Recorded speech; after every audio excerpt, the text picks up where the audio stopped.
Good morning, all. Today I am presenting a case series as a oral presentation at Mopicon 2020 Batinda. Myself, Dr. Durga Vinod, PG Resident Department of Medicine, Guru Gobind Singh Medical College, Faridkot. Not everything is as expected. I presented a case series of 5 patients. Case 1 presented with the chief complaint of headache and vomiting since 7 days with involuntary movements for 3 to 4 days, and patient was very irritable. Patient has similar complaints 2 years back with a history of seizure, and patient has taken ATT for 1 year, but patient did not improve. ATT stopped due to development of hepatitis, but patient had complaint of headache on and off in between the periods. Now the patient had severe headache and was in an irritable state. On examination, motor system is normal, sensory system is normal, plantar bilateral flexor. MRI brain is done showing hydrocephalus, and CSF analysis also done. Parameters like are chlorine 128, glucose 79 milligram per deciliter, and protein 10 milligram per deciliter. CSF showing neutrophils as 75%, and gram staining showing no PMNs, no AFB positive, CV not negative, and VP shunting is done. So, what is your diagnosis?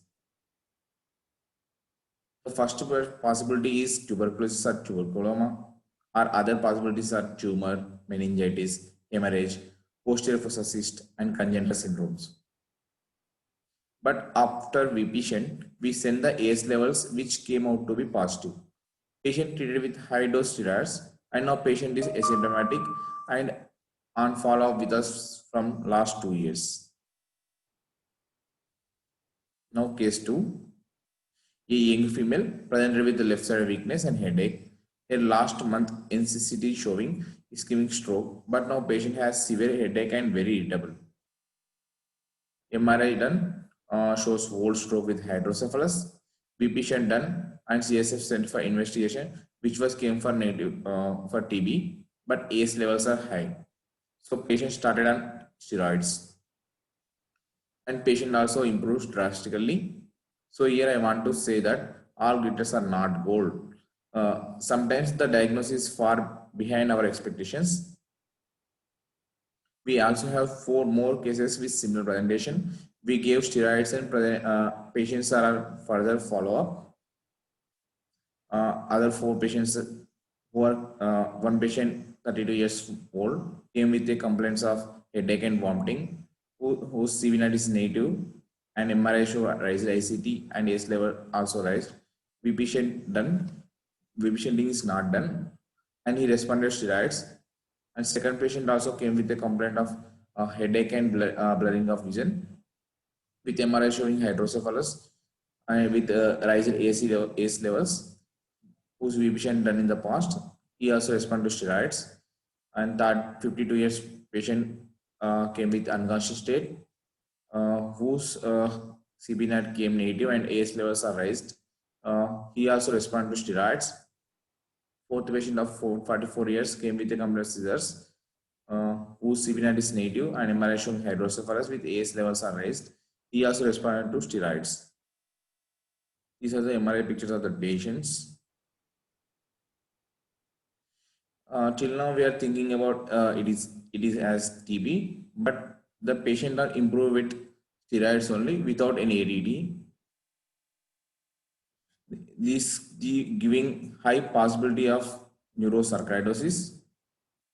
So what actually is neurosarcoidosis? Sarcoidosis is an immune-mediated disorder characterized by the presence of non-caseating granuloma. The exact pathogenesis of sarcoidosis is not known, but is believed to be a dysregulated immunological response to environmental triggers. The reported incidence of sarcoidosis ranges from 1 to 70 new cases as per 1 lakh persons per year, depending on the ethnic background of the population. Sarcoidosis can affect any person, affect any organ, with lung and mediastinal lymph nodes being the most frequently affected sites. Involvement of nervous system by sarcoidosis is relatively uncommon with a reported prevalence of 4 to 9%, but it is associated with high morbidity and mortality. Proposed criteria. Definite criteria is clinical presentation suggestive of neurosarcoidosis with exclusion of other possible diagnoses and base of positive nervous system histology. Probable criteria, clinical syndrome suggestive of neurosarcoidosis with laboratory support for CNS information, elevated levels of CSF protein, presence of oligoclonal bands, and or MRI evidence, and exclusion of other alternative diagnosis with evidence of systemic sarcoidosis, either positive histology including Wimstein and are at least 2 indirect indications for gallium scar or chest imaging and serum ACE levels. Possible criteria, clinical presentation suggestive of neurosarcoidosis with exclusion of alternative diagnosis where the above criteria are not met. Neurosarcoidosis is a rare condition with serious health consequences. However, little is known about clinical characteristics and outcome of neurosarcoidosis in the community setting. Conclusion, not everything is as expected. Neurosarcoidosis can present without pulmonary manifestations. These are the references.